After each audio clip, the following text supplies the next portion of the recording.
Hello friends, welcome to Engralit.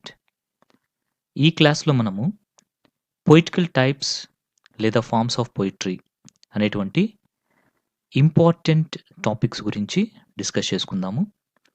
So, మనకి there are 6 poetical types. అంటే ఈ poems అనేటువంటివి మనకి ఒక 6 టైప్స్‌గా మనము మెయిన్‌గా చెప్పుకోవచ్చు. అవేంటి అంటే the first one is sonnet, the second one is ode, the third one is elegy, the fourth one is ballad, the fifth one is lyric, and the fourth one is dramatic monologue. So మనము వీటిని ఏం చేద్దాము అంటే ఈ Sonet, ఓడ్, elegy అనేటువంటి ఈ మూడు కూడా చాలా చాలా ఇంపార్టెంట్. అలాగే బలాడ్, లిరిక్, డ్రమాటిక్ మోనోలాగ్ కూడా ఇంపార్టెంట్. కాకపోతే వీటిని మనము ఇండివిజువల్‌గా డివైడ్ చేసుకొని డిస్కస్ చేసుకుందాం. అంటే సన్నెట్ ఒక వీడియోలో, ఓడ్ ఒక వీడియోలో, ఎలిజీ ఒక వీడియోలో ఇలాగా మనం డిస్కస్ చేసుకుంటే కన్‌ఫ్యూజన్ అనేది లేకుండా ఉంటుంది. ఓకేనా? సో, కాబట్టి ముందుగా ఈ వీడియోలో మనము సన్నెట్ అనేటువంటి దాని గురించి డిస్కస్ చేసుకుందాము. ఓకేనా? Yes. So, first one is sonnet. The word sonnet was derived from the Italian word sonetto. It means a small or little song or lyric. Sir అసలు సన్నెట్ అంటే ఏంటి అనేది మనకు చూసినట్లయితే ఈ సన్నెట్ అనేటువంటి వర్డ్ యొక్క మీనింగ్ ఏంటి అంటే ఒక స్మాల్ లిటిల్ సాంగ్ అనేసి మనం చెప్పుకోవచ్చు. మరి ఈ సన్నెట్ అనేటువంటిది ఈ వర్డ్ అనేటువంటిది ఎటిమోలాజికల్‌గా ఎక్కడి నుంచి ఏ లాంగ్వేజ్ నుంచి డిరైవ్ అయింది అని మనం చూసినట్లయితే ఇది ఇటాలియన్ వర్డ్ నుంచి డిరైవ్ అయింది. మరి ఆ ఇటాలియన్ వర్డ్ ఏంటి? సన్నెట్టో. సన్నెట్టో అనేటువంటి ఇటాలియన్ వర్డ్ నుంచి వచ్చిందే సన్నెట్. మరి సన్నెట్టో అనే దానికి మీనింగ్ ఏంటి అంటే a small or little song or lyric అనేటువంటిది దీని యొక్క మీనింగ్ అనమాట. అంటే ఏ స్మాల్ సాంగ్ లేదా a lyric song, a little song అనేసి మనం చెప్పుకోవచ్చు. ఈ సన్నెట్ అనేటువంటి దాంట్లో ఎన్ని లైన్స్ ఉంటాయి అంటే it has 14 lines. This is very very important bit. So the sonnet contains how many lines అనేసి అడిగారు అంటే the sonnet contains 14 lines. 14 lines ఉంటుంది సన్నెట్లో అనేది మీరు గుర్తుంచుకోవాలి. అలాగే మరొక ఇంపార్టెంట్ పాయింట్ ఏంటి అంటే ఈ సన్నెట్లో ఈచ్ లైన్ హ్యాస్ 10 సిలబుల్స్. ప్రతి లైన్ కూడా 10 సిలబుల్స్‌ని కలిగి ఉంటుంది అనేది కూడా గుర్తుంచుకోవాలి. So, the sonnet each line has 10 syllables అనేది కూడా గుర్తుంచుకోవాలి. Okay. It has a specific rhyming scheme. అలాగే దీనికి ఒక స్పెసిఫిక్ రైమింగ్ స్కీమ్ అనేది కూడా ఉంటుంది అనేది గుర్తుంచుకోవాలి. సింపుల్‌గా సన్నెట్ అనేటువంటి వర్డ్ ఇటాలియన్ వర్డ్ సన్నెట్టో నుంచి డిరైవ్ అయింది. సన్నెట్టో అని మీనింగ్ ఏంటి అంటే a small song or lyric song or little song అనేసి మనం చెప్పుకోవచ్చు. And it has 14 lines and each line contains 10 syllables. ఇది మనం గుర్తుంచుకోవాల్సినటువంటి వెరీ వెరీ ఇంపార్టెంట్ పాయింట్స్. ఇంకా వీటి యొక్క రైమింగ్ స్కీమ్‌ని బట్టి these sonnets are divided into 2 types. Sonnets are divided into 2 types. అవి ఏంటి అంటే the first one is called the Italian or Petrarchan sonnet. Second one is the English or Shakespearean sonnet. ఇవి 2 చాలా చాలా ఇంపార్టెంట్ అండి. So, Sonet అనేటువంటి దాని గురించి మనకు క్వెషన్స్ అడుగుతున్నారు అంటే ఇప్పటివరకు మనం చెప్పుకున్నటువంటి ఇన్ఫర్మేషన్ లేదా ఇప్పుడు చెప్పుకోబోయేటువంటి ఇన్ఫర్మేషన్‌లోంచి ఖచ్చితంగా వస్తుంది. కాబట్టి గుర్తుంచుకోవాలి. So, there are 2 kinds of sonnets based on their rhyming scheme అని చెప్పుకున్నాం కదా! So, the first one is the Italian or Petrarchan sonnet. The second one is the English or Shakespearean sonnet. ముందుగా ఈ ఇటాలియన్ ఆర్ పెట్రార్కన్ సన్నెట్ అంటే ఏంటి అనేది తెలుసుకుందాం. అసలు దీనికి పెట్రార్కన్ సన్నెట్ అని నేమ్ ఎందుకొచ్చింది అంటే it is named after the Italian poet Francesco Petrarch. So, దీనికి పెట్రార్కన్ సన్నెట్ అని పేరెందుకొచ్చింది అంటే ఒక ఇటాలియన్ పొయెట్ ఉన్నారనమాట. ఆయన ఎవరు అంటే ఫ్రాన్సెస్కో పెట్రార్క్. ఆయన దీన్ని చాలా ఎక్కువగా వాడాడనమాట స్టార్టింగ్‌లో. ఇంకా ఆయన పోయెమ్స్ అనేటువంటివి ఈ 14 లైన్స్‌గా ఆయన డివైడ్ చేసుకొని రాయడం అనేది కూడా జరిగింది. కాబట్టే దీనికి ఫ్రాన్సెస్కో పెట్రార్క్ పేరు మీదుగా దీనికి పెట్రార్కన్ సన్నెట్ అనేసి పేరొచ్చింది. ఇంకా ఇది ఎక్కడ ఆరిజిన్ అయింది అంటే ఇటలీలో ఆరిజిన్ అయింది. కాబట్టే దీన్ని ఇటాలియన్ సన్నెట్ అని కూడా అనొచ్చు. ఓకేనా? సో, ఇటలీలో ఆరిజిన్ అయింది కాబట్టి ఇటాలియన్ సన్నెట్ అయింది. ఇంకా పెట్రార్క్ అనేటువంటి అతను దీన్ని బాగా యూజ్ చేశాడు కాబట్టి it also called Petrarchan sonnet. Okay. Right. Okay. అంటే ఇది ఇటలీలో ఒక ఇటాలియన్ పోయెట్ యూజ్ చేశాడు కాబట్టి ఆ పేరుతో వచ్చింది. మరి దీన్ని ఇంగ్లీష్‌లోకి ఎవరు ఇంట్రొడ్యూస్ చేశారు? ఎవరంటే థామస్ వ్యాట్ అనేటువంటి అతను ఈ ఇటాలియన్ లేదా పెట్రార్కన్ సన్నెట్ అనేటువంటి దాన్ని ఇంగ్లీష్‌లోకి ఇంట్రొడ్యూస్ చేయడం అనేది జరిగింది. ఎవరతను? Thomas Wyatt. గుర్తుంచుకోవాల్సినటువంటి point. Who introduced Italian or Petrarchan sonnet into English poetry అనేసంటే థామస్ వ్యాట్ అనేసి గుర్తుంచుకోవాలి. సో, ఇది సన్నెట్ కాబట్టి 14 లైన్సే ఉంటాయి.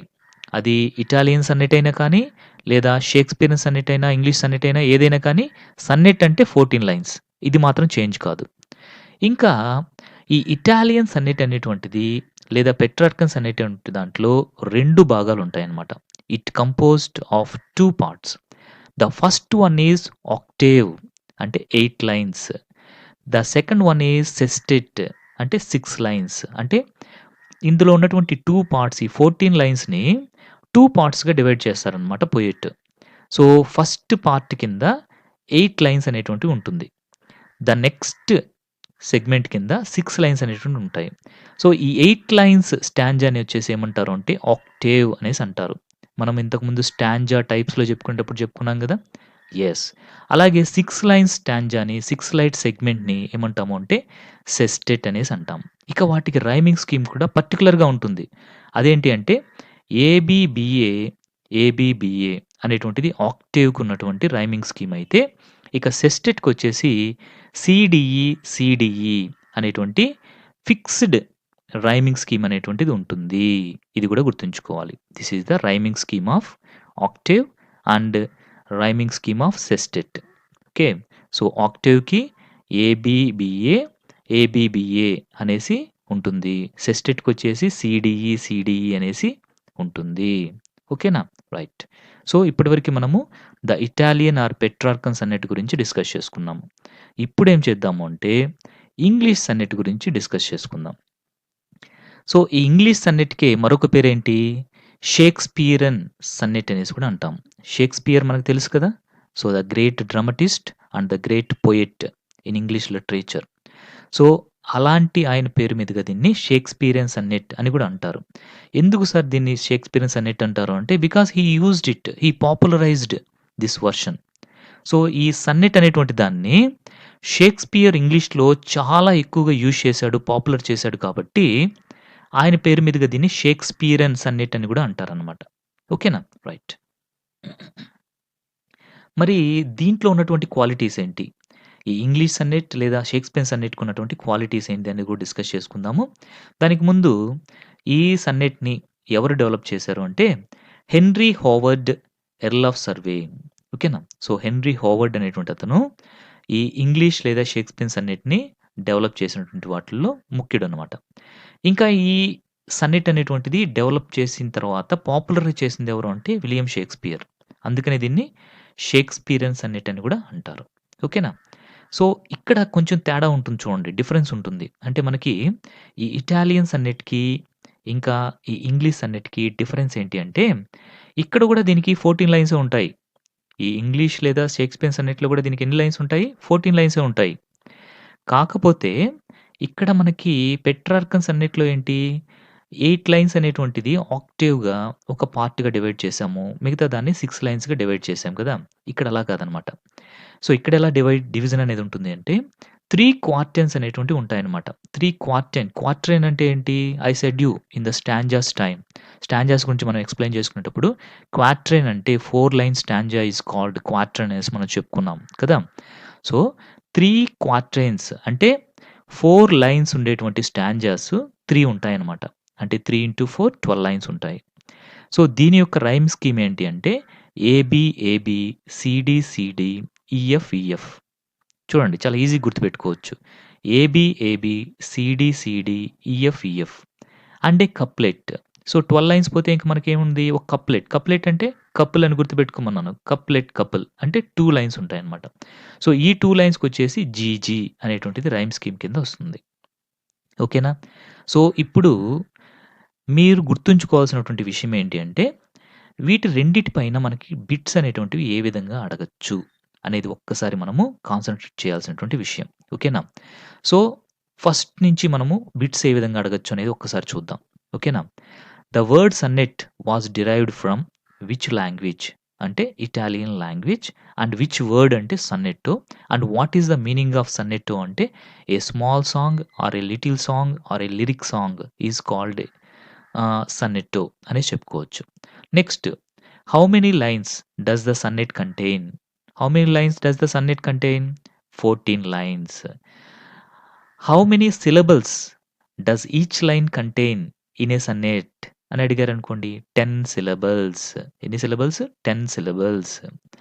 సో నెక్స్ట్ వచ్చేసి sonnets are mainly divided into how many types based on their rhyming scheme అంటే 2 types. ఓకేనా? So the Italian sonnet is also called Petrarchan sonnet. Italian సన్నెట్‌ని ఏమని పిలవచ్చు మళ్ళీ మనము? పెట్రార్కన్ సన్నెట్ అనొచ్చు. లేదా the other name of Petrarchan sonnet is the Italian sonnet అనేసి కూడా చెప్పుకోవచ్చు. Okay. So where the sonnet was originated అంటే in Italy. That's why only it was called the Italian sonnet. And why was it called Petrarchan sonnet? Because Francesco Petrarch popularized it and he had used it first. That's why it is called Petrarchan sonnet అనేసి కూడా చెప్పొచ్చు. So who introduced the Italian sonnet or Petrarchan sonnet in English poetry? Thomas Wyatt. Thomas Wyatt. It is also very very important bit.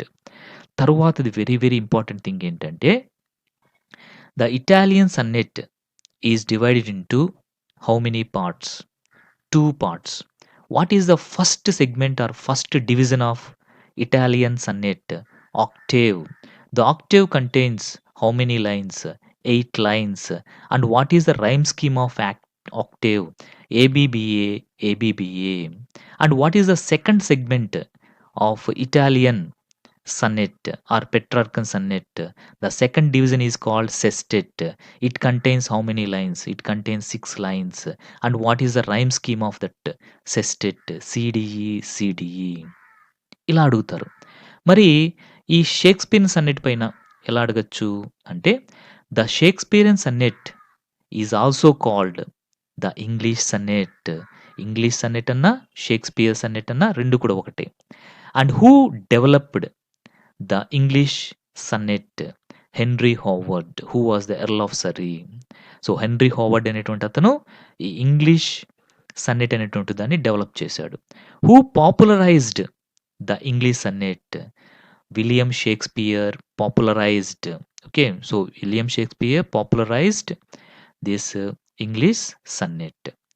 తర్వాత మనం చూసినట్లయితే so the first division of the English sonnet is 3 quatrains. 3 quatrains. Quatrain అంటే 4 lines stanza. అలాంటివి 3 ఉంటాయి. So what is the rhyme scheme of Shakespeare sonnet అని అడిగారనుకోండి, అప్పుడు మీరు AB AB, CD CD, EF EF, GG అనేసి రాసేయాలన్నమాట. ఓకేనా? And the second division contains a couplet అంటే 2 లైన్స్ మాత్రమే సెకండ్ డివిజన్‌లో ఉంటాయి. సో ఆ 2 లైన్స్ యొక్క రైమ్ స్కీమ్ ఏంటి అంటే జీజీ అనేసి చెప్పాలి. ఓకేనా? సో మనం క్లియర్‌గా ఈచ్ అండ్ ఎవ్రీ పాయింట్ కూడా బిట్ ఎలా వస్తుంది అనేది కూడా మనం ఇక్కడ డిస్కస్ చేసుకోవడం జరిగింది. సో మీకు క్లియర్‌గా అర్థమైంది అనేసి అనుకుంటున్నాను. సో నెక్స్ట్ మనము మన నెక్స్ట్ పొయిటికల్ ఫార్మ్ గురించి డిస్కస్ చేసుకుందాం.